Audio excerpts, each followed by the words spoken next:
It's great to have you here on the Clark Howard Show. You know, our mission is to serve you with advice and information that empowers you so you make better financial decisions in your life. In this episode, I got some news that will either make you really happy or really sad, depending on whether you're looking to buy or sell a used car. Later, you know, the American dream has so much been encapsulated around home ownership. And that may not be true for a lot of Americans for a while. So this is a hard one. How do you as a renter build long-term wealth when for most people who are in the middle class, the home has been the historical way you built wealth? I'm going to give you my thoughts on that. So think about it. This podcast, we're talking about the two largest areas of costs in our lives: transportation and housing. So we're starting with vehicles. And I wanted to tell you that after the crazy run-up in used vehicle prices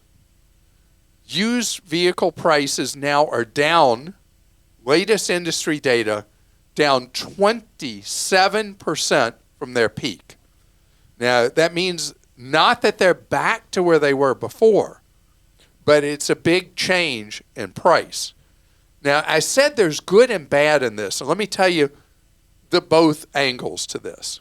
All right, let's say you bought a used vehicle at peak pricing back in 21, 22.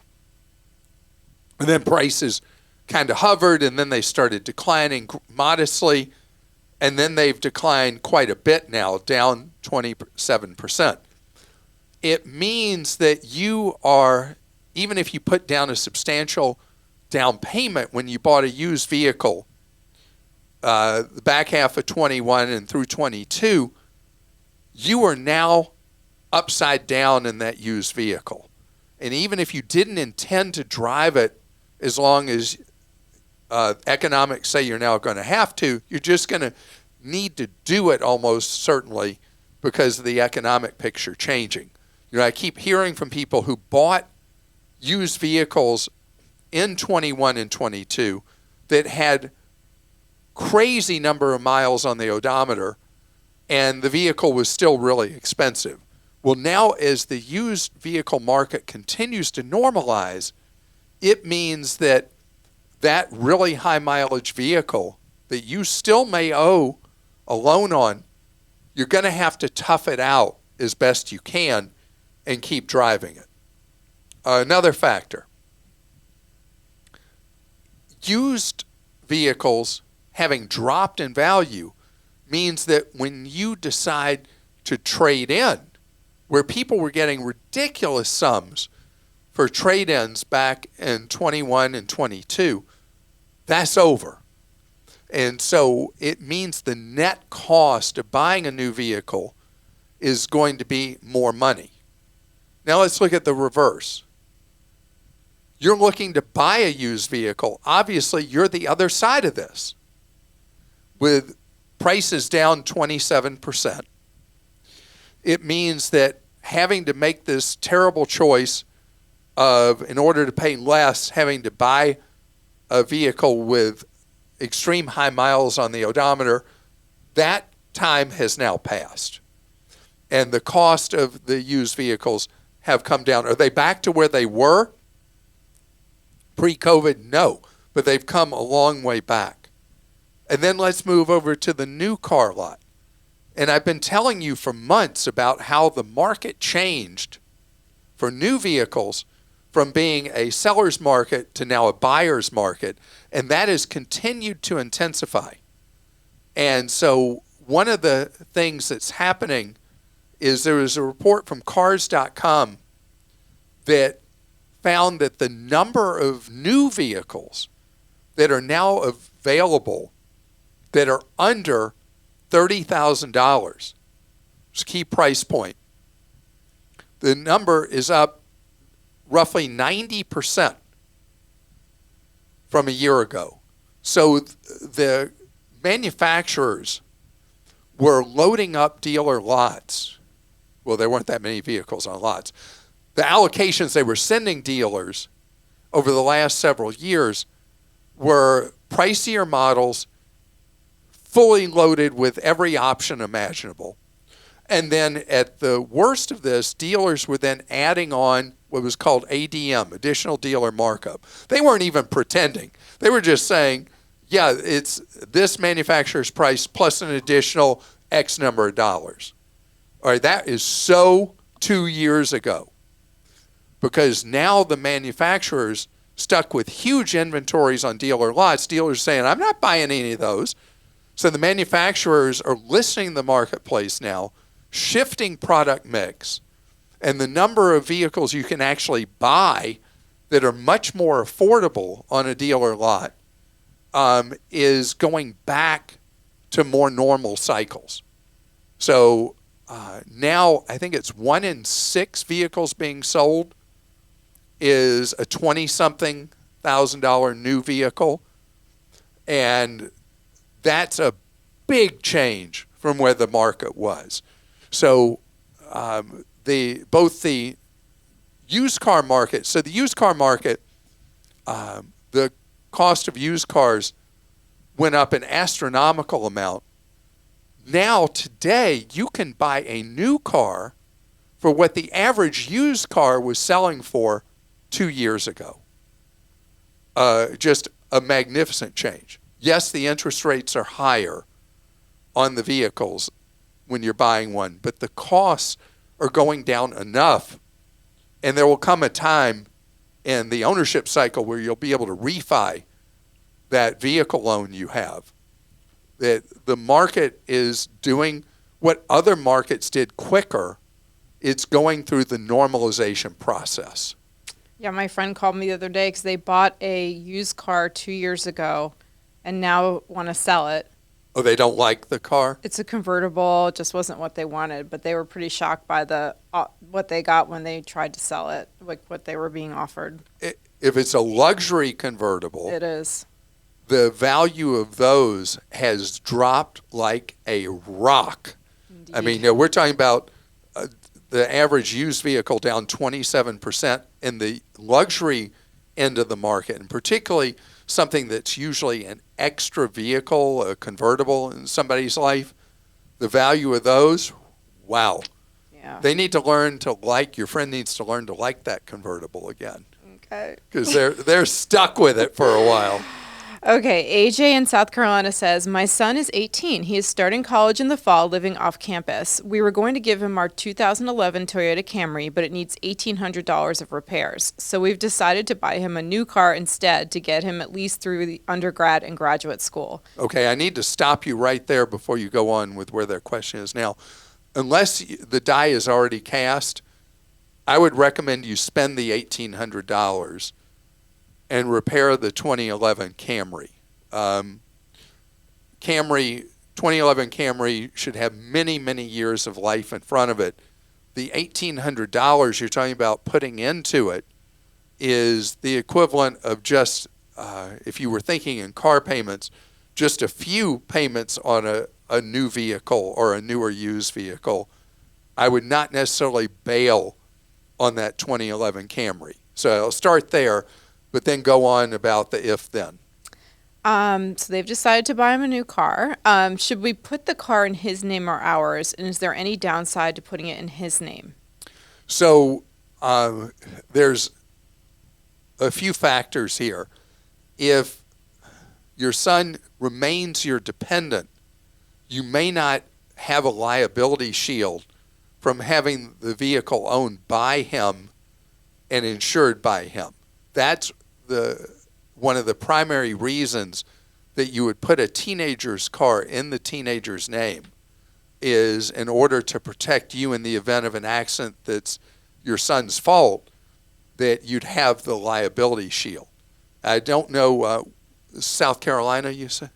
Yes. I don't know in South Carolina how the liability plays, if they're able to pierce liability and go against you as parents. If they are, then you want to make sure that you have your son insured and name and have your son covered under your umbrella policy for liability risk. Because you're talking about, you're probably a more affluent family, talking about undergraduate and grad school and all that at 18. The downside, you asked what's the downside. This is something that will be very specific with the auto insurer you use. The insurance may be cheaper with that vehicle being a household vehicle and him being the insured driver on that vehicle, or it may be cheaper with him being the owner and the insured on his own policy. And that's where you talk to the company or the insurance agent to see. But if, in fact, there's a decent liability shield by having it in his name, then that would be the reason to do so. Armand in Texas says, my wife and I have managed to share one car for the past 4 years, but I'm starting to consider getting one for myself. What have you heard about the 2025 Toyota Camry? I see they're all hybrid models now, and if I was to buy new, would you recommend draining my emergency fund and selling off a few of my investments to pay in full? Or would it be smarter to put a sizable down payment and get a short-term loan through my credit union? Okay, so that's a series of questions.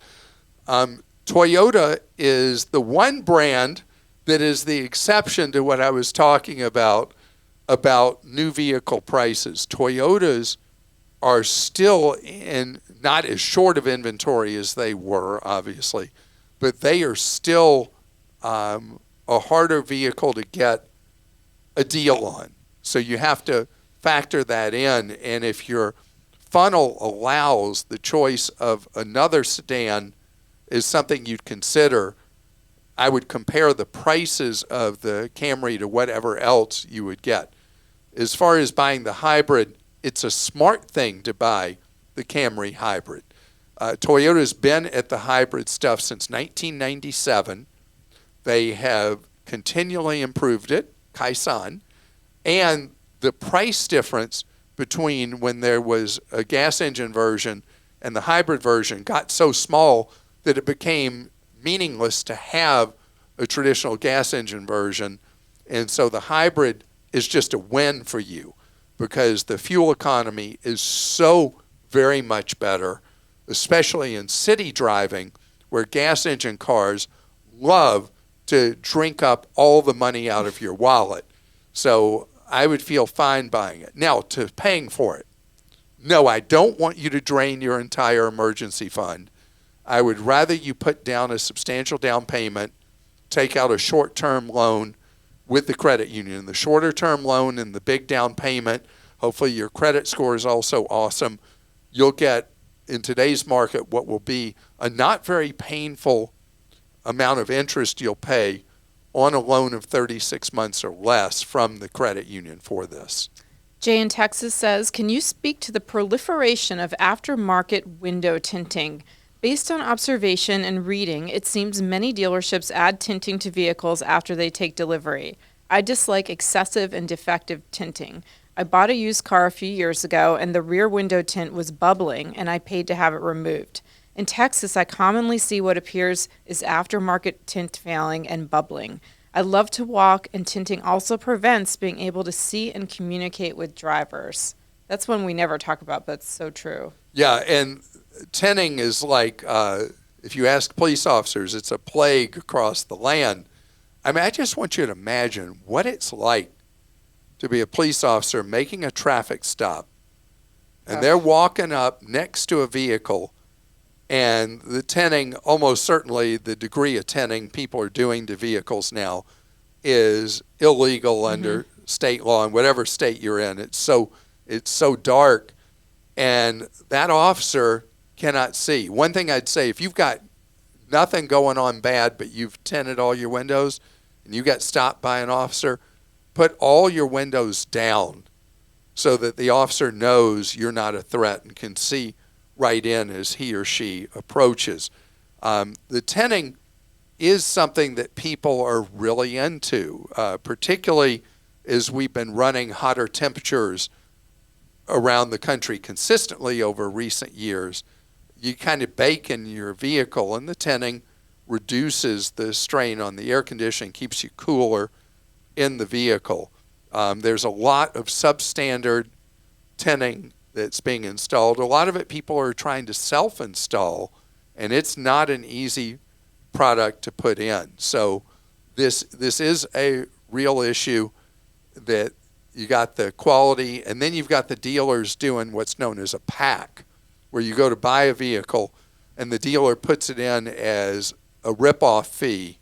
That they say, well, the tinting's already installed, and so you got to pay us this extra who knows how many $1,000s because we improved this vehicle by putting the tinting on that you don't want. And so what happens if a dealer's put on a pack of any kind, you say, okay, I know you want that money for that. I'm not paying for it, period. I'm going to somebody else to buy the vehicle, and let the marketplace speak in that case. So coming up ahead, so we just talked about vehicles for the first half of this podcast. Now we're going to talk about how do you keep your finances in order if you decide, you know what, housing market's too hot for my wallet, I'm going to rent, but then how am I going to build any wealth? We're going to talk that through. So this is a real dilemma that is happening to millions of people, tens of millions of people across the U.S. now. We have had a handful of metro areas where people have been voluntary renters my whole life. San Francisco Bay Area, New York, and Boston. Historically, it's just been the way it is, that the cost of rent in those three metros has tended to be so much cheaper than buying that there's a culture of people at any income level to choose to rent instead of buy a place to live. Doesn't mean everybody in the Boston metro or New York metro or in the San Francisco Bay Area that everybody rents, but it's just a higher percent of people rent because from dollars and cents standpoint, that just made more sense. I think I mentioned back in May that there are very high income people in New York that could buy but choose to rent because from a dollars and cents standpoint, it's just so much cheaper. Well, now what's been true in those three metro areas is now true in much of the country. That renting effectively costs half out of your wallet each month. In so many metro areas, dozens and dozens, half of what the cost of owning a home right now is. So there have been so many stories that'll say, they'll have question mark headlines or they'll have statement headlines that like, are you a forever renter? Things like that. And they're all about trying to get people to read the story and on like that. But the thing is, at least for now, if you're only looking at dollars, it does make more sense in most of the nation's metros, except some places in the Midwest. It makes sense to rent for an undetermined period of time. Doesn't mean you're not going to buy a house, because not everything's about dollars and cents. For a lot of people, a house is this sense of stability and permanence in your life, and you want to do it. Again, because not everything's about money. But if we're looking just dollars, renting is what makes so much sense. So if most people outside of the wealthiest of Americans, who real estate for people at the wealthiest end of the spectrum is a tiny part of what makes up the typical wealthy person's assets. To give you a sense, among the wealthy, real estate historically will be about 15%, 15% of their wealth. The other 85% will be investments or maybe a company they own or something like that. But with people in the expanse of the middle class, the primary source of wealth historically has been equity built up over time in their own home, or maybe even a second one that's an investment, whatever. So today, if I say, well, in your family, historically, the way the path to wealth was owning a home. And I'm saying, right now, it's basically half price if you rent in terms of monthly costs versus owning. And I'm telling you to defer what in your family culture has been how you build wealth. So how do you do it otherwise? Do what the rich do. Take money you would have been putting towards housing and you put it into investments. And the low-hanging fruit is if you work somewhere and there's a 401k and you're just kind of participating, you're just kind of putting in up to the match, go way beyond that with the money you would have been putting towards housing. If you don't have a Roth IRA, you put just little bits of money in a Roth IRA, start putting real money in a Roth IRA. And if you're a couple, you do $7,000 each into that Roth IRA. So you take the money that would have gone to housing and you put it in investments. All right, so why is it then when you look at the people who have developed wealth in our society, why is it that their money overwhelmingly is in investments in companies, essentially, through funds or actually owning individual stocks, although that's not my thing, but why is it that they overwhelmingly have their wealth in that? Because real estate, even though it can be a path to financial security and wealth, historically shows lower returns net of expenses than you're going to have as an owner of enterprises that create goods or services that create wealth for those companies' stockholders or those that own indirectly through funds. So weirdly, it's possible that the people in the San Francisco Bay Area, New York, and Boston have those areas as parts of the country have generally ended up wealthier than the rest of us. It may be because the money that would have gone to housing has gone into investments in stock market kind of things, my index fund stuff, target retirement funds. And that's why they have skewed wealthier than the rest of us, because even though real estate is a path to wealth, over time, there's greater return on investment, each dollar of investment, over time in investments in productive enterprises. Just a thought for you. All right. Kelly in North Carolina says, I was widowed 3 years ago and recently sold my rural home. I've secured a comfortable rental closer to my now adult children and to personal and health care services. My financial priorities after the sale were to pay off all consumer debt, maximize my IRA contributions, and set the balance aside for a down payment on the purchase of a new home. That amount is about $200,000, and it's in short-term CDs generating about $800 in monthly interest income, with maturity dates laddered in monthly increments. Given the current housing market, how long do you think I should wait to look for a new home? Or should I even purchase a new home? I'm 10 years away from full retirement age and was able to save $1,500 a month from work income after bills, travel, and fun. I would likely need a mortgage of $200K or less to buy a home. So, Kelly, you are living on so little of what you make. You are living on less than what you make on steroids. And, I mean, think about how much money you've been able to save, how much money you have from the sale of the house. And in your case, remember I said not everything is about money? You've made that possible because of how you've handled money.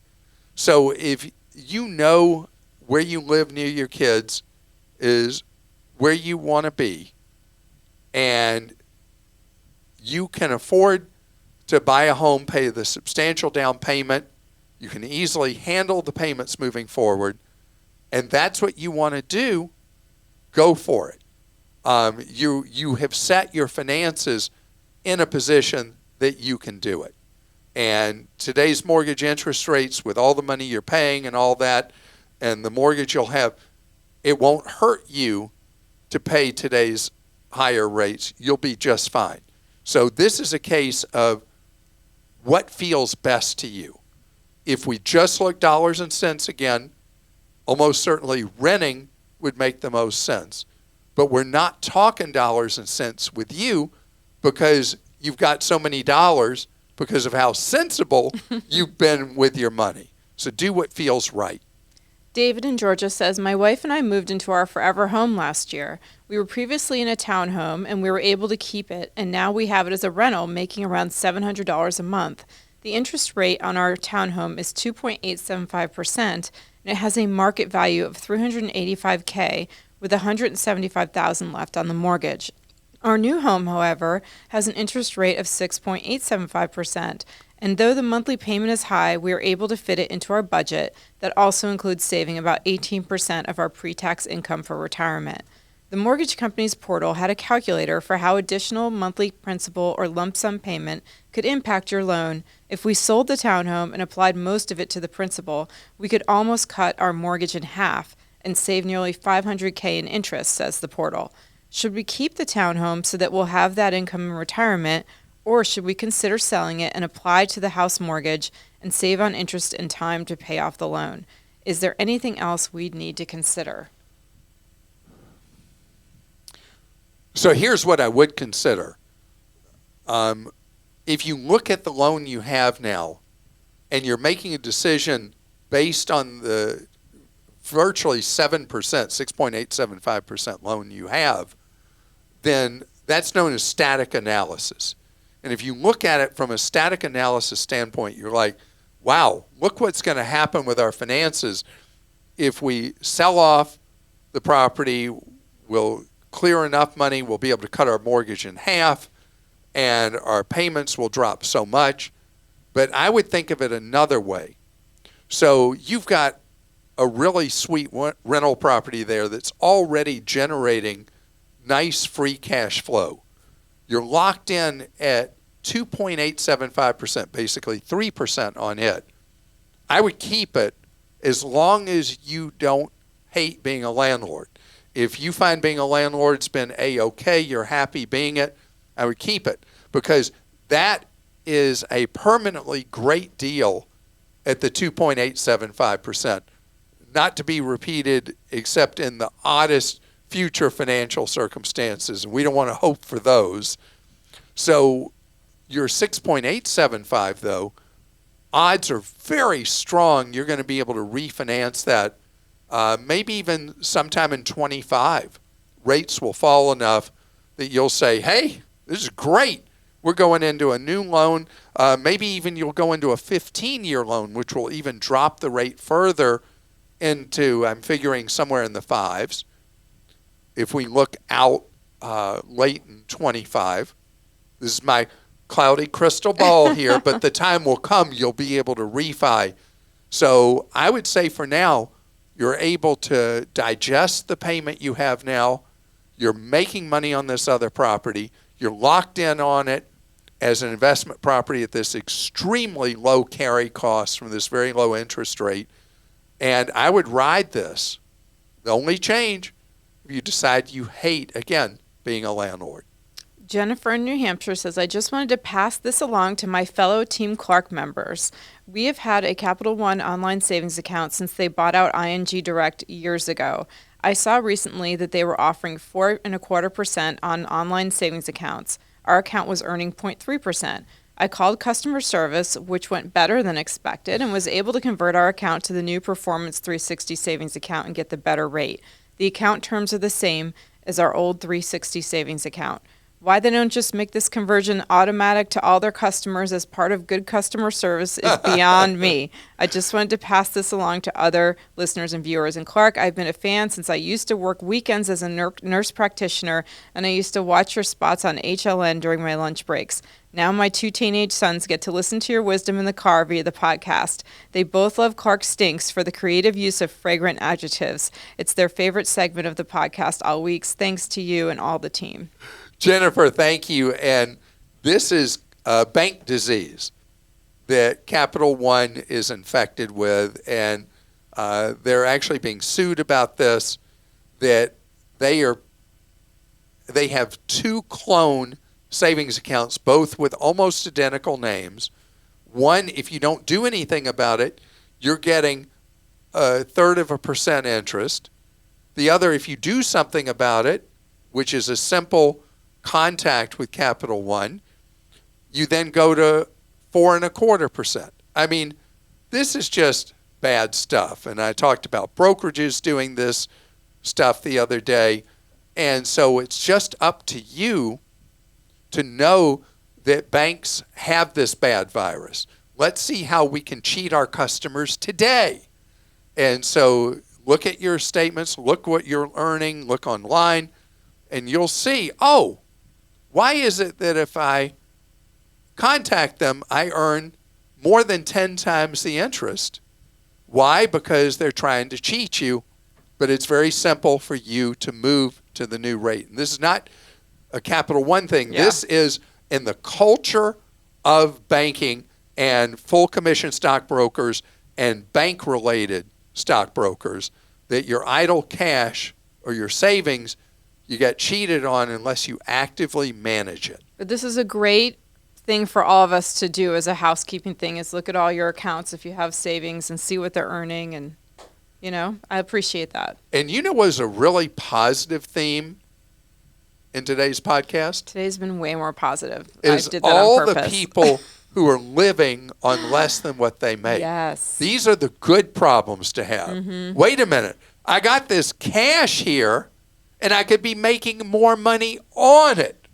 That's a good problem to have, instead of I got all these credit card bills and they're charging me this mountain of interest. But if you do have all these credit card bills, you're listening to this podcast and making steps toward it, you will be one of those people.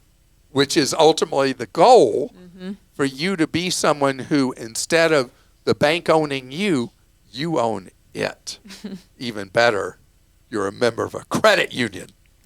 And we will be with you tomorrow on the podcast. And know that if you have a consumer question that you just don't know what the answer is, you don't know how to make a decision, we provide, as we have since 1993, one-on-one free advice for you. If you go to clark.com/CAC, you'll see how to get that free advice 30 hours each week from a member of Team Clark. And know what we're devoted to is you learning ways to save more, spend less, and avoid getting ripped off. See you tomorrow.